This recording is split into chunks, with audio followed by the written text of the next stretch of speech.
With the year coming to an end, we all must look back at some of the great times we've had. For me, it's mostly in video games. My name is Stally111 and today I'll be counting down my top 5 games of 2014.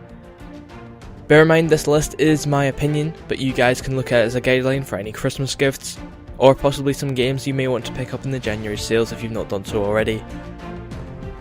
This list will not feature any remakes, remasters or exclusives, mainly to keep neutral with some fans. Let's jump in to number 5, Shadow of Mordor. Despite the masses saying it was strongly competing for the number 1 spot, I felt like I had overhyped it for myself, but still it was a very good game, including arguably the greatest fantasy world known to man, Middle-earth. It was very similar to Assassin's Creed, but added a few new features to break away from the association. So, if you like Lord of the Rings, killing things and Assassin's Creed-like gameplay, this is a defo pickup for you. Number 4, Dragon Age Inquisition. Another critically acclaimed game, and a game that won many awards. But again, a game which I felt slightly overhyped for.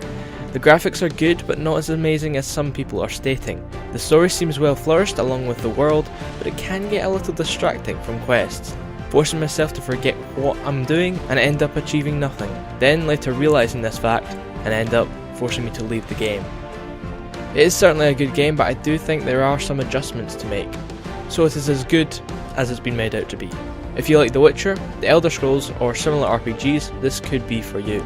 Also, if you're like me, who didn't particularly enjoy the previous games, or what we've played of them, this could change your mind about the series. It did for me. Number 3, Borderlands the pre-sequel.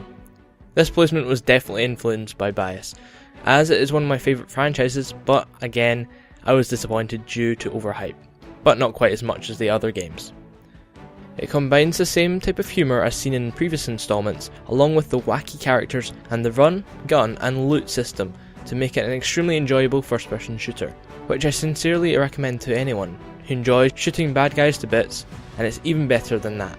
It's in frickin' space.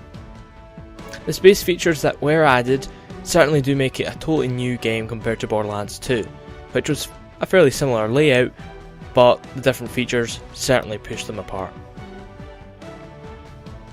Number 2, Destiny. I feel like I'm going to get a lot of smack for this, as many critics and players bash this game, but for me, it was extremely fun, which is the whole point of video games, to entertain the player. There is a reason 6+ million physical copies have been sold. It's just blatant entertainment, killing aliens and tagging bosses with your buds. It was disappointing, the fact that it only had 4 regions in the base game for your £50 or $60 without DLC, but it does have enough to entertain you for a while. I definitely recommend you get this game if you haven't already. It has the elements right in front of you for you to enjoy, so why not join the millions who already have it? Forget about the review scores and just watch some gameplay videos on YouTube and see if it's your cup of tea.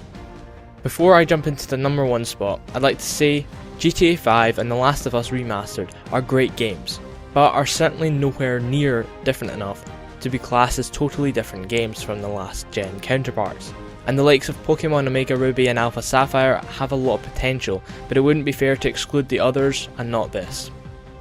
So I definitely recommend you pick them up, but I wouldn't put them in my top 5 for this year, considering they already came out previously. Some honourable mentions would be 2 exclusives, which are Infamous Second Son and Sunset Overdrive, which I didn't want to put in the list due to my similar opinion on them both, and it'd be extremely difficult to separate the two. Also, I'm sure having one console's exclusive over another would certainly annoy the masses. Now for number 1. My favourite game of 2014 has to be Far Cry 4. With an amazing story, extremely well laid out characters, whom are well used within the story. A villain who is challenging even the likes of Handsome Jack for the best villain in video games, and one of the most beautiful worlds in gaming. Although Far Cry 4 is similar to Far Cry 3 in many aspects, it is no way a downgrade from the 2012 phenomenon. It takes the predecessor and gives it an intense facelift along with an even better story, in my opinion. If you haven't already got Far Cry 4, it's a must have this Christmas, so get it on your Christmas list for Santa. Thanks for watching, make sure to tell me your favourite games from 2014 in the comments below, and tell me if you agree or not with my opinion. Did I miss any diamonds in the rough? Make sure you point these starlets out to me. Thanks for watching, my name is Sally111, make sure to drop a like, drop a comment and subscribe if you've not done so already. See you guys in the next video.